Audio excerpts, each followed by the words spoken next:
আসসালামু আলাইকুম। অন্তর্বর্তীকালীন সরকারের প্রধান উপদেষ্টা ডক্টর মোহাম্মদ ইউনূসের সাথে বৈঠক শেষে বিএনপির মহাসচিব মির্জা ফখরুল ইসলাম বলেছেন যে ডিসেম্বরের মধ্যে নির্বাচন না হলে পরিস্থিতি খারাপের দিকেই যাবে।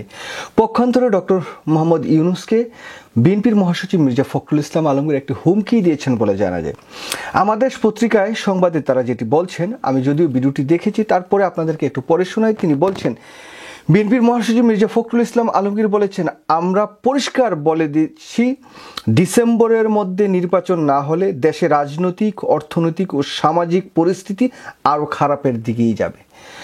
মানে বর্তমান সময়ে যে অবস্থাটা আছে রাজনৈতিক, অর্থনৈতিক এবং সামাজিক, মানে তারা রাজপথে যদি নেমে আসেন, আমি আগের আমার ভিডিওতে ঠিক একই কথাটি বলেছিলাম যে বিএনপি মরিয়া হয়ে উঠছে নির্বাচনের জন্য এবং ডক্টর মোহাম্মদ ইউনূস সরকারকে যত প্রকারের প্রেসারে ফালানো যায় নির্বাচনটা যাতে দ্রুত গতিতে হয় এবং ডিসেম্বরের মধ্যেই যাতে ডক্টর মোহাম্মদ ইউনূস নির্বাচন দিয়ে তিনি ক্ষমতা থেকে চলে যান, সেই কাজটি করার জন্য বিএনপি আপ্রাণ চেষ্টা করবেন। বুধবার দুপুরে প্রধান উপদেষ্টার সঙ্গে বৈঠক শেষে সাংবাদিকদের তিনি এইসব কথা বলেন। বিএনপির প্রতিনিধি দলের সঙ্গে প্রায় 2.25 ঘন্টা বৈঠক হয়েছে। মির্জা ফখরুল বলেন, প্রধান উপদেষ্টা নির্বাচন বিষয়ে যে সময় দিয়েছে ডিসেম্বর থেকে জুন, এই বার্তা আমরা একেবারেই সন্তুষ্ট না। মানে মির্জা ফখরুল ইসলাম আলমগীর ডক্টর মোহাম্মদ ইউনূস যে কথাটি বলেছেন বা যে কথাটা বলছেন দীর্ঘদিন সময়, যে এই বছর ডিসেম্বর অথবা মে জুনের মধ্যে নির্বাচনটি তিনি দিয়ে দিবেন, এই কথাটি হয়তো ডক্টর মোহাম্মদ ইউনূস আবারও পুনর্ব্যক্ত করেছেন।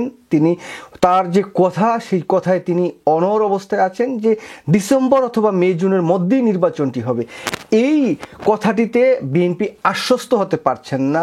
বিএনপির মধ্যে নির্বাচনের একটি নেশা বলুন অথবা বিএনপির দীর্ঘদিনের যে চাওয়া, শেখ হাসিনা সরকারের সময় বিএনপি এই নির্বাচনটাই চেয়েছেন, আর কিছুই করতে পারেননি, আন্দোলনও করতে পারেননি, প্রতিহত করতে পারেননি, শেখ হাসিনাকে কিছুই করতে পারেননি। যেহেতু ডক্টর মোহাম্মদ ইউনূস সরকার একটি অন্তর্বর্তীকালীন সরকার এবং ডক্টর মোহাম্মদ ইউনূসের কোনো রাজনৈতিক দল নাই, তার ব্যাপক জনসমর্থন থাকলেও রাজপথে তার জন্য নেমে আসার মতো সেরকম কর্মী সংখ্যা নাই। তো সেই জায়গায় বিএনপি একটি কঠিন অবস্থানে আছেন এবং আজকের যেই আলোচনা, সেই আলোচনায় বোঝা যাচ্ছে যে বিএনপি হার্ডলাইনে আছে। বিএনপি যদি ডিসেম্বরের মধ্যে যদি নির্বাচন না হয় তাহলে বিএনপি রাজপথে নেমে যাবে এবং ডক্টর মোহাম্মদ ইউনূসের বিরুদ্ধে বা এই সরকারের বিরুদ্ধে যে তারা কঠোর মনোভাব, তাদের যেই চেহারা, সেটা কিন্তু ফুটে উঠছে এখন। তিনি আরও বলছেন যে বৈঠকে নির্বাচনের সুনির্দিষ্ট রোডম্যাপ ও দ্রুত গ্রহণযোগ্য নির্বাচনের দিনক্ষণ নিয়ে কথা হয়েছে। প্রধান উপদেষ্টা সুনির্দিষ্ট কোনো ডেডলাইন দেননি। প্রধান উপদেষ্টা ওই যে একই কথা বলছেন যে ডিসেম্বর অথবা মে জুন। এছাড়া বিএনপি যেটা চাচ্ছেন যে একটা সুনির্দিষ্ট ডেট দিক, একটা ডেডলাইন দিক, যে ওই দিনে হবে। বিএনপি এটাই চাচ্ছে।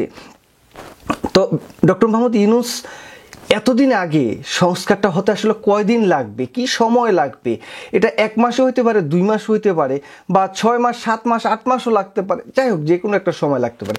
এটা হওয়ার পরে হয়তো বা এই যে ভোটার তালিকা এই সমস্ত জিনিস হালনাগাদ করে তারপরে নির্বাচনটা দিতে চাচ্ছেন ডক্টর মোহাম্মদ ইউনূস। কিন্তু বিএনপির কথা হচ্ছে যে সংস্কার চলুক, চলমান থাকুক, সংস্কার হতে থাকুক, কিন্তু ডক্টর মোহাম্মদ ইউনূস কেন একটি নির্বাচনের যেই ডেডলাইন বা নির্বাচনের যে একটি রোডম্যাপ, সেটা কেন দিয়ে দিচ্ছে না?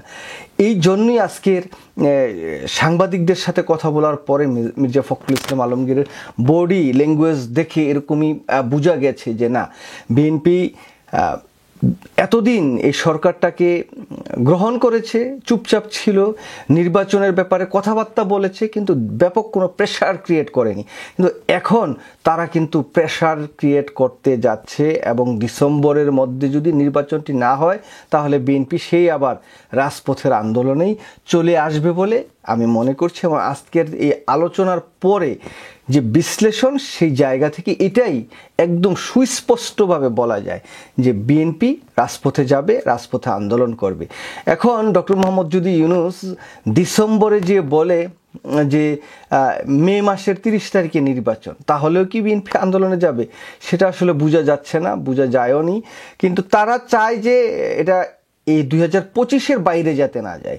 বিএনপির চাওয়া পাওয়া হচ্ছে সর্বোচ্চ যাতে ডিসেম্বর এর বাইরে কোনো ক্রমে যাওয়া যাবে না। এই সরকারটি ডিসেম্বরের মধ্যেই নির্বাচন দিয়ে যারা ক্ষমতায় আসবেন, মানে বিএনপি ক্ষমতায় আসবেন, বিএনপি এটা ধরেই নিয়েছেন যে বিএনপি ক্ষমতায় আসবেন, এবং এটা আমরাও মোটামুটি বুঝতে পারছি যে বিএনপির যেহেতু একটু বিশাল জনসংখ্যার দিক থেকে একটি রাজনৈতিক দল, তারা নির্বাচনের আসলে ফলাফল কি হবে বলা যায় না, মানুষের মনে কি আছে সেটা বলা যায় না, কিন্তু আপাতত দৃষ্টিতে দেখা যায় যে নির্বাচন করলেই বিএনপি রাষ্ট্র ক্ষমতায় যাবে, এবং এটা নির্দ্বিধায় বলা যায়, তাই না? তো সেই জায়গায় বিএনপি হয়তোবা নিশ্চিত, হ্যাঁ শতভাগ, যে তারাই ক্ষমতায় যাবে, এই জন্য তারা সবচেয়ে বেশি জোর দিয়ে নির্বাচনটা চাচ্ছে।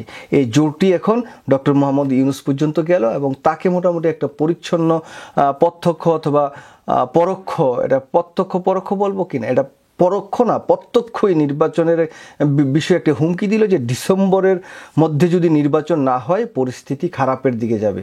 এখন কি বাংলাদেশে আবার সেই হানাহানি, রাহাজারি, কাটাকাটি, হরতাল, অবরোধ এই সমস্তর দিকেই যাচ্ছে বিএনপি, না কি করবে আল্লাহই জানে। তা আমরা দেখি ডিসেম্বর পর্যন্ত, ডিসেম্বর তো অনেক সময় আছে, এর মধ্যে কত জল কত নদীতে, কত পাহাড়ে, কত জংলায় গড়াবে সেটা তো সময়ই বলে দিবে। তো আজকে আপাতত দৃষ্টিতে এটা বোঝা যাচ্ছে যে বিএনপি মোটামুটি হার্ডলাইন আছে, নির্বাচন না দিয়ে যাবা কোথায় ডক্টর ইউনূস, নির্বাচনটা তাড়াতাড়ি দাও, এমন একটি অবস্থা আর কি। যাই হোক, সবাই ভালো থাকবেন, আল্লাহ হাফিজ, আসসালামু আলাইকুম।